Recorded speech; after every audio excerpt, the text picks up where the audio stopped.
Здраво, Жане, поздрав до тебе и до твоите соговорници. Ајде повеќе детали за оваа тема. Здраво, Анкица, добар ден за нашите гледачи. Еве овде во ова прекрасен амбиент и убаво време денеска имам задоволство да разговарам на една многу интересна тема. Се работи за една конференција која што се одржува во киното Фросина, поточно Македокс одржува меѓународна конференција аудиовизуелно образование, иднина или сегашност е темата, која е практично завршна активност на проектот Ние сме визуелни едукација и аудиовизуализација на човекови права, финансиран од Европскиот инструмент за демократија и човекови права на Европската Унија и на проектот Македокс во училница, финансиран од страна на Националната фондација за демократија од Вашингтон. Ова би биле воведните информации за она што ќе го објасниме што се случува вчера и денеска на оваа меѓународна конференција. Киријана Николовска е председател на Македокс. Добар ден. Добар ден, фала ви. Се случува нешто мощно и интересно, примамливо не само за помладата популација, туку и за оние повозрастните, бидејќи ова е нешто што е светски тренд.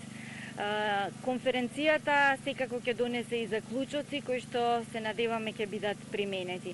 Ајде најпрво да кажеме нешто повеќе за овој проект. Ние сме визуелна едукација, бидејќи ми се чини дека се почна со проектот. Да, Македокс од самото основање, уште од 2010 година, освен што го организира фестивалот на креативен документарен филм, кој што мислам дека најголем дел од јавноста не препознава, работи неколку други сегменти. Едниот нив е образованието или едукацијата. Односно ги користиме документарните филмови, креативните документарни филмови, за да пренесеме одредени знања, ставови, вредности, мислења и така натаму. Почнавме во 2012 година со издавање на еден прирачник, сет од документарни филмови и инструкции како со нив да се работи на часови по граѓанско и социологија.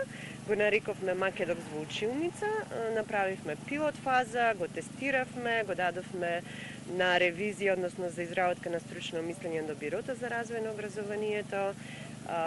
Добивме одобрение за негова примена и обучивме 120 и нешто наставници кои што почнаа да го применуваат на нивните часови во средните училишта.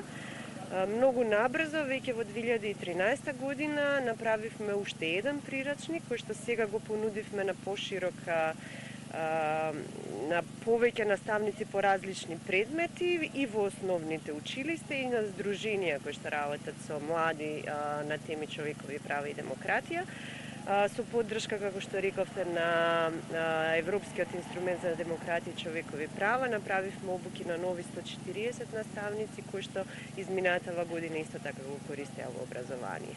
И како завршна фаза сега дојдовме овие 2 дена во Скопје, ги повикавме повеќе представници, наши колеги од повеќе европски земји, кои што дојдоа како представници на организации, донесоа со нив исто наставници и ученици кои што се корисници на нивните програми во тие земји.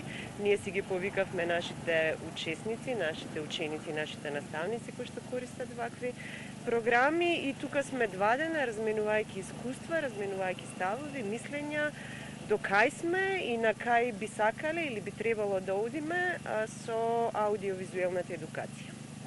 Ајде да направиме еден осврт на вчерашниот ден, кој што беше практично ударен. Да, вчера почнавме со ги чувме мислењата на институциите кај нас, кои што се задолжени за кои што се фактори во оваа сфера за која што разборуваме на конференцијата, односно културата, образованието и филмот. Ги чувме нивните планови, ставови, мислења и стратегии за подобрување или проширување на употребата на аудиовизуелните материјали во образованието. После преминавме во представување на организациите од Европа кои што работат со користење на филмови во образование, различни методи, различни ставови, различна должина, различни искуства, прикажуваја различни филмови кои што они ги користат. И продолживме со искуствата на наставниците, односно ги чувме нив како они работат, кои им се пречките кои што им се јавуваат во секојдневната работа, какви филмови они би сакале да има и така натаму. И искрено многу сум среќна и многу сум задоволна затоа што некако свативме дека не е толку минато или нема во иднина да се случува аудиовизуелното образование, туку се случува. Реално е присутно кај нас.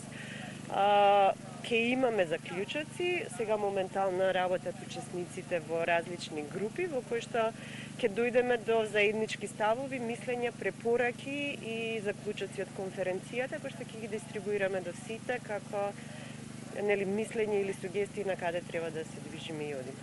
Така, бидејќи се уште не се донесени заклучоците, сепак јас сакам да слушнам од вас ваше мислење, ваше согледување, која земја предничи во однос на ваквиот начин на едукација.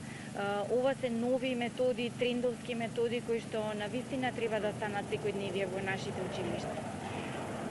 Не би знаела тоа да го кажам, пошто не е целта на оваа конференција да истражиме во која земја најмногу се применуваат, него од оние кои што ги обезбедивме и кои што дојдоа тука, тоа се Романија, Германија, Босна, Хрватска, Косово, може би заборавив уште некоја земја, како они применуваат. Некако најразвиена, најприменлива е практиката на употреба на аудиовизуелни материјали во Холандија, најдолго се користи, меѓутоа тоа не значи дека во Холандија воопшто во светот или во Европа е така. Постојат истражувања, ние ги имаме како показатели, меѓутоа не се актуелни, нема некое ново истражување на кое што можевме да се повикаме. Во оние заклучоци кои што треба да ги донесете кај да е завршува конференцијава во текот на денешниот ден, има ли нешто што може да ни навестите, нешто што се однесува за Македонија, нешто што е перспективно за нашите училишта? Не би сакала толку да преудицирам, можам само да кажам еден впечаток кој што сега го имав, имено во овој предпладневен блог ги слушавме учениците. Они ни кажуваја како би сакале они да учат, што им фали секојдневно во наставата, зошто и дали сакаат аудиовизуелни материјали, и некако добивме впечаток дека можеме да ги распуштиме училиштава и они цело време да учат само од YouTube и ништо друго не им треба.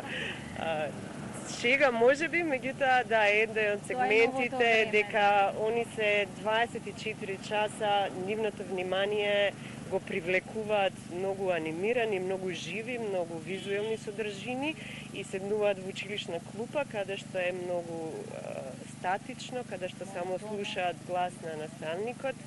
Меѓутоа не е нон-стоп така, не е полека се менуваат работите,